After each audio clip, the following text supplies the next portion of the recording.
اللہ کے نام سے شروع جو بڑا مہربان نہایت رحم والا ہے۔ آنسو بہا اس دن پر جو تیری زندگی سے گزر گیا اور اس میں کوئی نیکی نہیں ہوئی۔ اے لوگو، خوف الہی سے تم میں سے جو رو سکے وہ روئے کہ وہ دن آنے والا ہے کہ تم رولائے جاؤ گے۔ خواہ کوئی جانور مارا جائے یا کوئی درخت کاٹا جائے، اس کا باعث اس کا اللہ تعالیٰ کی تسبیح سے رک جانا ہوتا ہے۔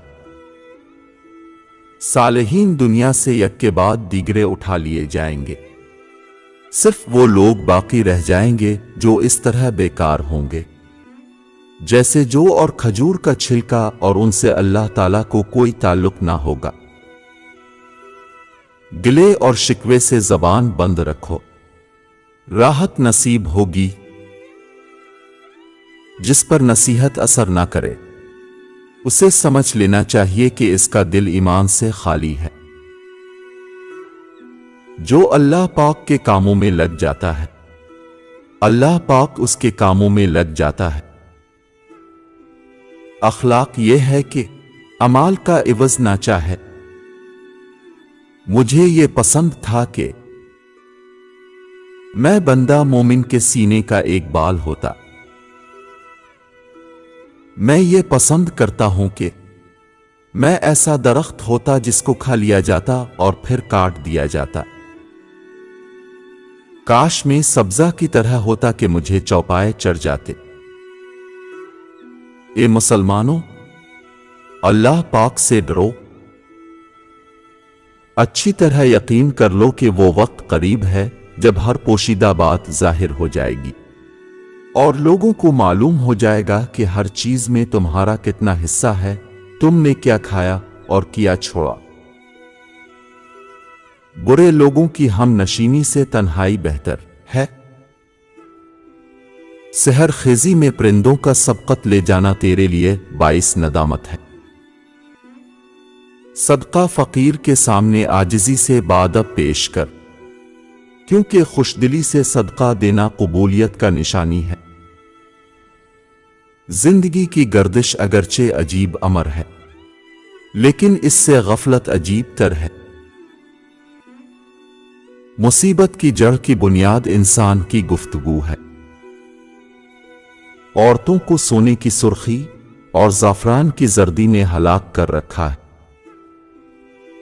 جواں مردی اور حقیقی سخاوت یہ ہے کہ آدمی دوسروں کی تکلیف اپنے سر لے۔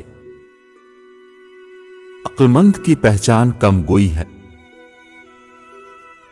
اشخاص کو حق سے پہچانو، حق کو اشخاص سے نہیں۔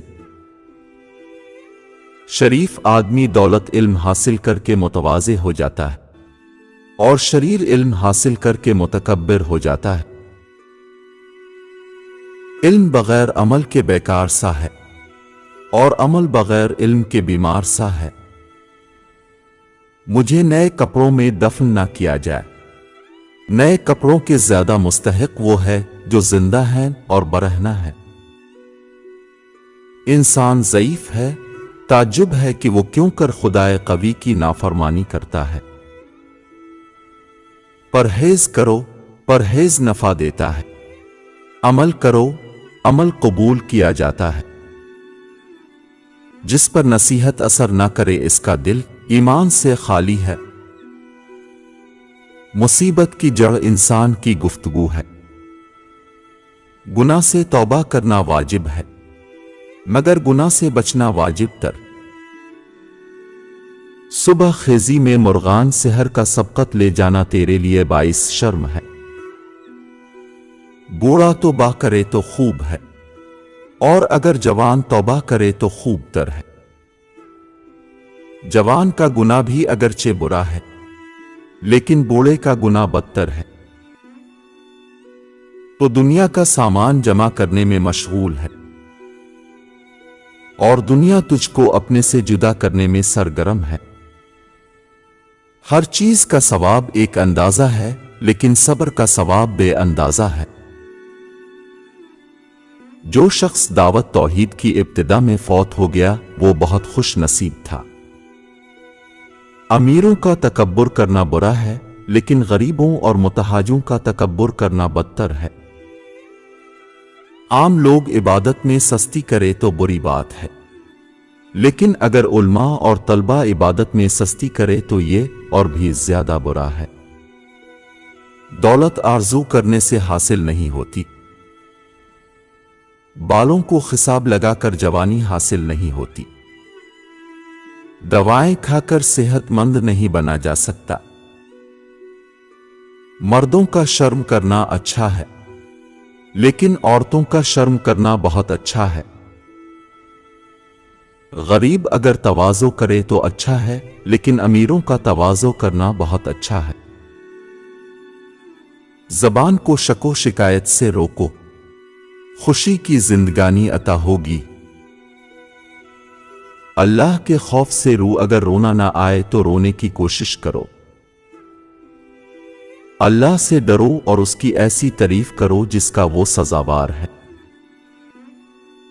دنیا میں حاکم کی ذمہ داری بڑھ جاتی ہے، قیامت کے دن اس سے سختی سے حساب لیا جائے گا اور اس کا اعمال نامہ بہت لمبا ہو جائے گا۔ اگر میرا ایک پاؤں جنت میں ہو اور دوسرا پاؤں باہر تو بھی میں اپنے آپ کو اللہ کے غضب محفوظ تصور نہیں کرتا۔